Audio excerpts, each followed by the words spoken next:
What's up, SmugStick? It's everyone, and today we got an amazing trailer for Sparking Zero, and it's probably become my most anticipated game of all time. We're going to go through the trailer bit by bit to really analyze and see what's in store for us, but there's also a bunch of information either revealed on Twitter or on the website that gives us a little bit more insight into the various modes that we can look forward to. I think it was pretty obvious that they were going to show Ultra Instinct Goku in this, since this is the most mainstream place Sparking Zero has been shown at, and Ultra Instinct is quite a crowd pleaser, I would say. One of the first things I want to point out is just the level of detail these stages have. The Cell Games arena has the army scattered about that was just destroyed by Cell. We can see far into the distance, and they look incredible. I'm a sucker for these kinds of things, such as the level of destruction that we can have. They've already focused on it, and we will see more as we go forward. As I said right here, a bunch of destruction. 17 versus Piccolo, a lot of the classic fights.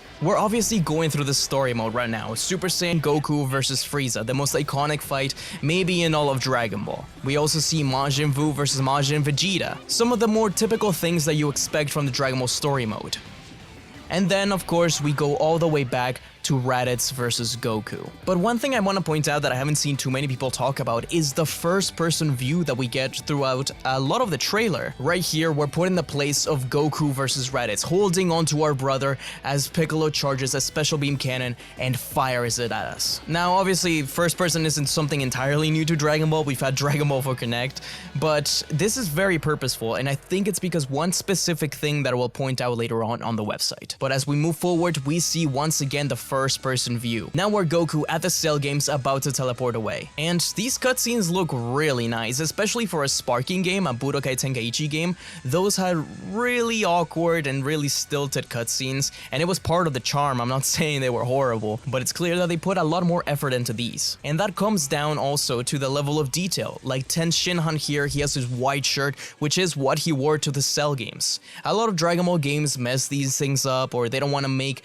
extra models, so they just don't bother. And as we will see moving forward, a lot of characters do wear their correct gear, their correct outfits for the specific stage. I think this is also our first look at Super Saiyan 2 Gohan, and he looks really nice. Somebody also pointed out that Goku's hair is clipping through his fingers here, and if that's not the Budokai Tenkaichi experience, then I don't know what is. Once again, first-person view, there seems to be a focus on this. But this is where things really come into high gear, because I've been getting tagged hundreds of times at this point, because yes, what ifs are confirmed to be in the game. I also want to point out Bulma here has a model of her own, which is really cool. A lot of the Tenkaichi games, in fact, I don't think any Tenkaichi game had any model for Bulma in any of them. The Budokai games did, but not the Tenkaichi series, so it's nice to see the extra effort. Here is where we get to choose our own path, and I wonder just how in-depth this will be. We can either work with Piccolo or go alone. Now, I wonder if we go alone, and as you will see, Krillin follows after us. Obviously, we're going to fight Krillin and Goku versus Raditz instead of Krillin and Piccolo, but does Goku die? Do we continue forward from there? If Goku beats Raditz without Piccolo's help, does he not die? And do we move forward with that story? Does Goku then train Gohan? I doubt it's gonna be that in-depth, where we make a choice and we move forward with that choice. The Tenkaichi games are not strangers to what-ifs.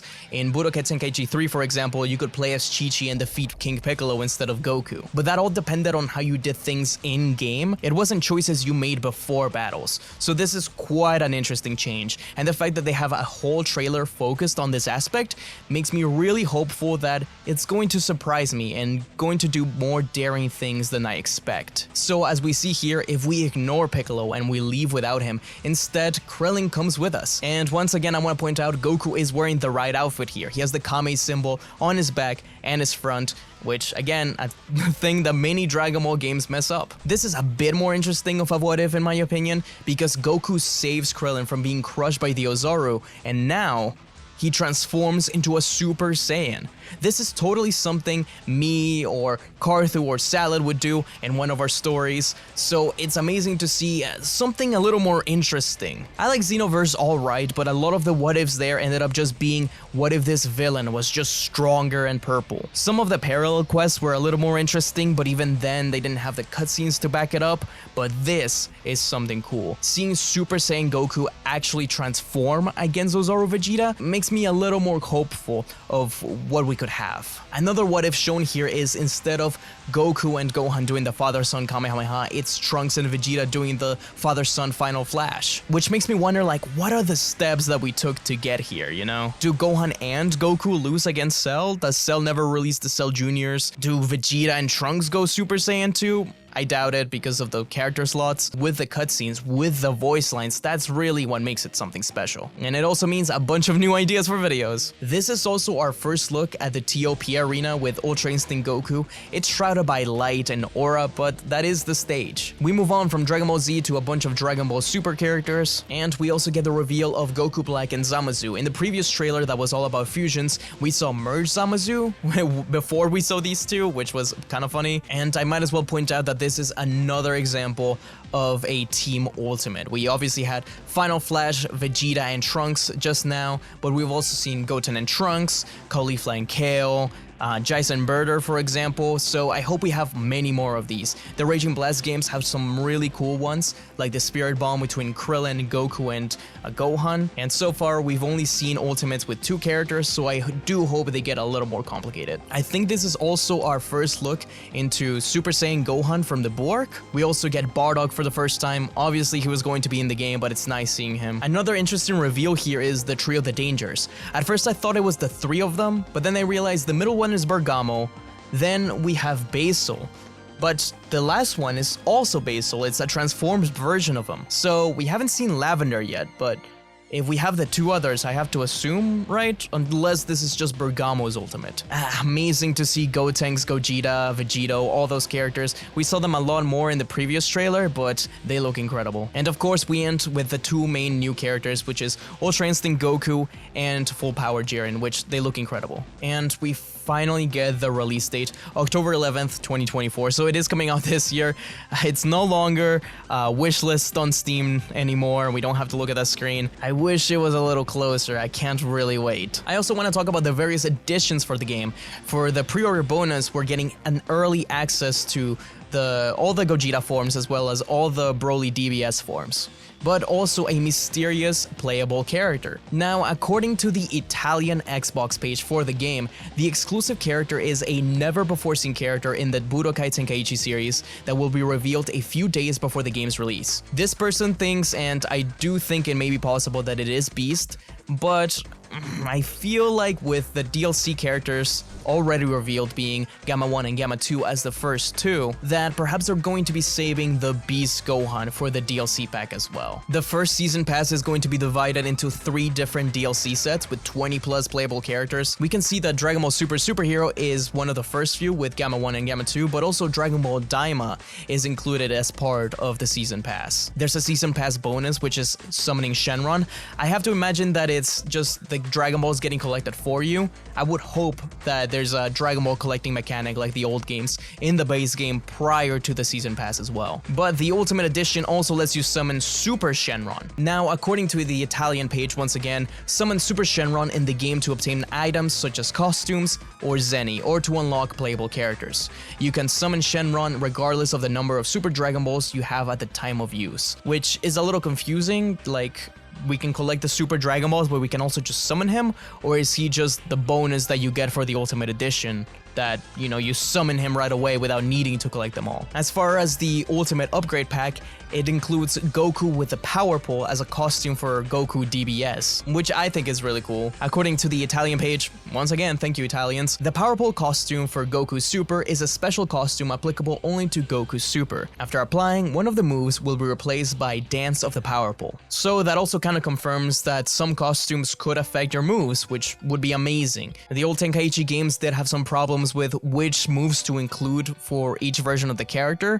so if it's more dependent on costumes, that gives us a little bit more wiggle room, though part of me also wishes that it was like Raging Blast where you could just choose. Now, there is more information that wasn't shown to us in the trailer, and it's some really interesting stuff. For example, blaze a new path, conquer the action-packed battles from the beloved original story, or discover and unlock new encounters for your favorite Z fighters and more. Relive your favorite favorite moments from the series through cutscenes you can experience from the perspective of 8 characters. Now, some people are saying that maybe this is like a Budokai 3 scenario where you can choose each story mode for the characters. You could be Goku, Vegeta, etc., and just go through their individual battles, but I doubt that's going to be the case. I think this is more to highlight the focus on choosing your own path. As far as for who those 8 characters are going to be, I think it's obviously going to be Goku, Gohan, Vegeta, probably future Trunks, Piccolo. Those are the 5 I think are pretty obvious.